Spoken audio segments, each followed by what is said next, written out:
Di sebuah negeri yang luas terbentang di bawah langit yang gelap oleh kejahilan, manusia hidup tanpa arah, terjebak dalam lingkaran kesesatan. Kesombongan suku menjadi raja dan keserakahan menguasai hati manusia. Ketika bumi seolah lelah memikul dosa manusia, seketika itu pula kegelapan terasa tak berujung. Dan tetaplah bersama kisah ini, kisah tentang bagaimana cahaya wahyu menembus kelamnya jahiliyah. Sebelum kita mulai, jangan lupa tekan tombol subscribe dan aktifkan loncengnya, karena dukungan Anda sangat berarti bagi perkembangan channel kami. Sebab inilah kisah tentang bagaimana dunia yang gelap akhirnya menemukan cahayanya.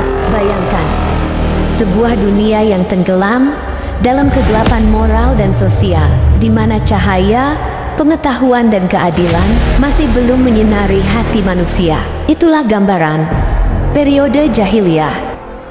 Sahabat muslimin semua yang beriman dan bertakwa, semoga senantiasa kita semua termasuk dalam lindungan Allah Subhanahu wa Ta'ala dan dijauhkannya dari segala keburukannya. Di mana masa yang sebelum kedatangannya Nabi Muhammad Sallallahu Alaihi Wasallam di Jazirah Arab pada abad ke-6 Masehi. Kata jahiliyah sendiri berasal dari bahasa Arab yang berarti kebodohan atau ketidaktahuan, bukan karena orang-orang saat itu tidak pintar secara intelektual, melainkan karena mereka jauh dari ajaran tauhid dan nilai-nilai kemanusiaan yang luhur. Di era itu, masyarakat Arab hidup dalam sistem suku, yang dimana mereka saling bertikai. Perang antar suku sering terjadi karena alasan sepele, seperti perebutan sumber air atau balas dendam yang bisa berlangsung selama bertahun-tahun. Tidak ada hukum yang tetap. Keadilan hanya ditentukan oleh kekuatan dan suap, di mana yang kuat menindas yang lemah. Bayangkan betapa mengerikannya pembunuhan bayi perempuan. Wade al-banat menjadi praktik umum karena takut malu atau beban ekonomi, sehingga banyak anak perempuan dikubur hidup-hidup. Perempuan diperlakukan sebagai barang dagangan, dijual, diwariskan, atau dieksploitasi tanpa hak suara. Sementara poligami tanpa batas dan pelacuran merajalela. Secara agama, dunia itu penuh dengan penyembahan berhala. Orang Arab menyembah ratusan patung seperti Hubal, Lat, Yusa, dan Manat yang ditempatkan di Ka'bah. Mereka percaya pada tahayul, sihir, dan ramalan dukun. Sementara agama Samawi seperti Yahudi dan Kristen hanya dianut oleh minoritas. Semua moralitas runtuh. Mabuk-mabukan, judi, perampokan, dan kekerasan seksual menjadi bagian dari kehidupan sehari-hari. Budaya sastra memang saat itu berkembang melalui puisi dan pidato, tapi sering digunakan untuk memuji kejahatan atau menghina musuh. Ekonomi didominasi perdagangan karavan, tapi ketidakadilan merajalela. Budak diperlakukan seperti hewan dan orang miskin dieksploitasi. Bayangkan kegelapan itu tanpa panduan ilahi. Manusia terjebak dalam lingkaran kekerasan dan ketidaktahuan, dan hingga akhirnya cahaya Islam datang melalui Nabi Muhammad Sallallahu Alaihi Wasallam, membawa pesan perdamaian, persatuan, keadilan, dan pengetahuan. Itu adalah transisi dari kegelapan menuju terang yang mengubah sejarah umat manusia. Kelahiran Nabi Muhammad Sallallahu Alaihi Wasallam adalah momen bersejarah yang menandai awal cahaya Islam di tengah kegelapan jahiliyah. Beliau lahir di Makkah, di rumah pamannya Abu Talib, di wilayah Bani Hashim, pada hari Senin, menurut pendapat yang paling kuat di kalangan ulama.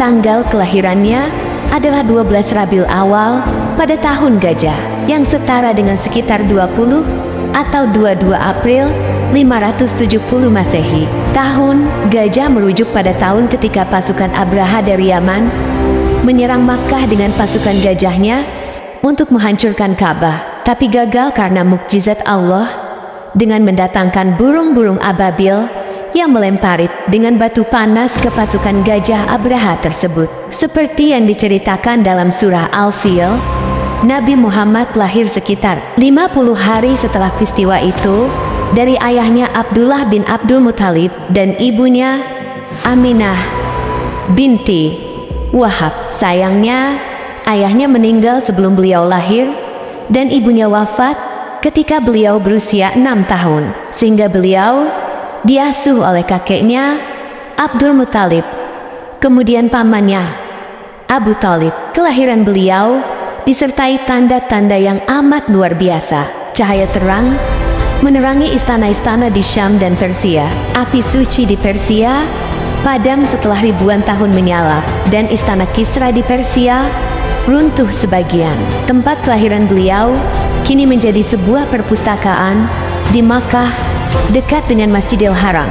Sejak kecil beliau menunjukkan sifat mulia seperti kejujuran yang membuatnya dijuluki Al-Amin. Kelahiran ini bukan hanya peristiwa biasa, tapi awal dari revolusi spiritual yang menerangi dunia dengan ajaran tauhid, keadilan, dan rahmat bagi seluruh alam. Ketika berusia sekitar 6 tahun, Aminah membawa Muhammad kecil dalam perjalanan ke Madinah. Saat itu disebut Yatrib untuk mengunjungi keluarga ayahnya.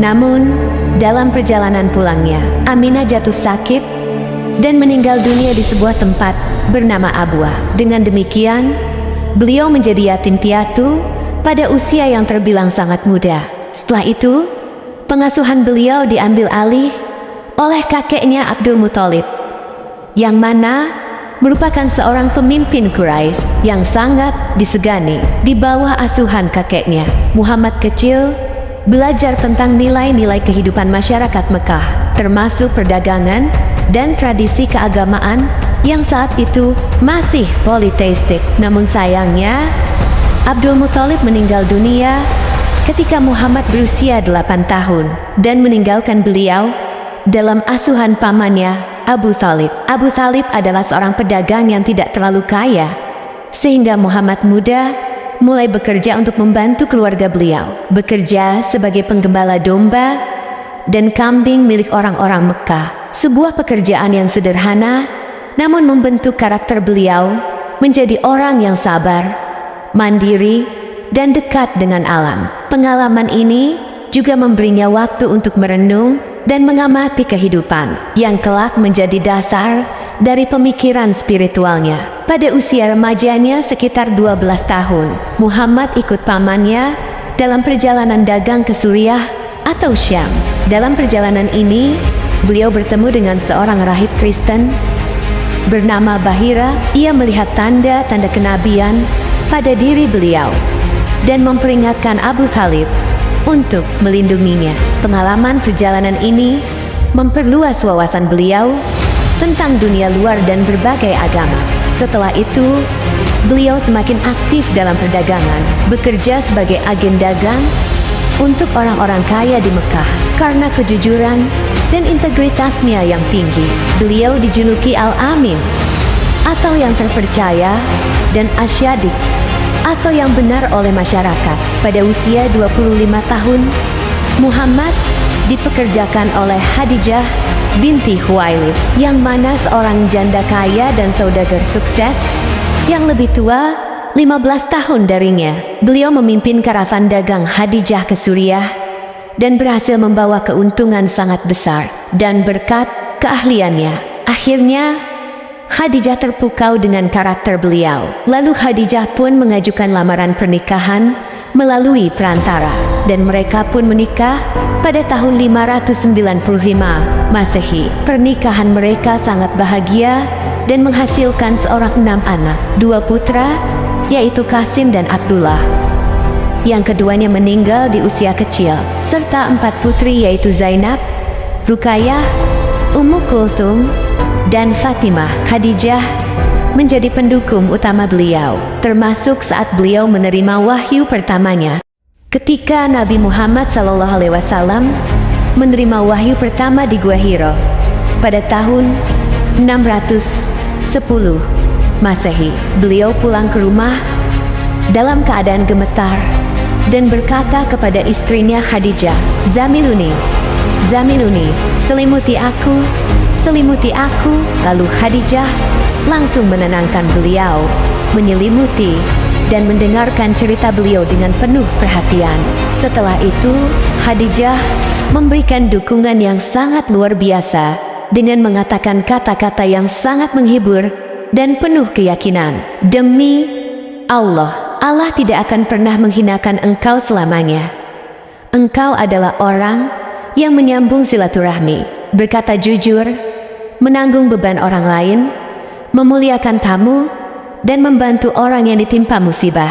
Hadis riwayat Bukhari dan Muslim. Kemudian, Khadijah membawa Rasulullah ke saudara sepupunya, yaitu Warakah bin Naufal, yang mana ia seorang ahli kitab yang berpengetahuan luas tentang Injil dan Taurat. Warakah pun membenarkan bahwa apa yang dialami Muhammad adalah Nemus atau malaikat Jibril yang pernah datang kepada Musa, dan meyakini beliau adalah nabi akhir zaman.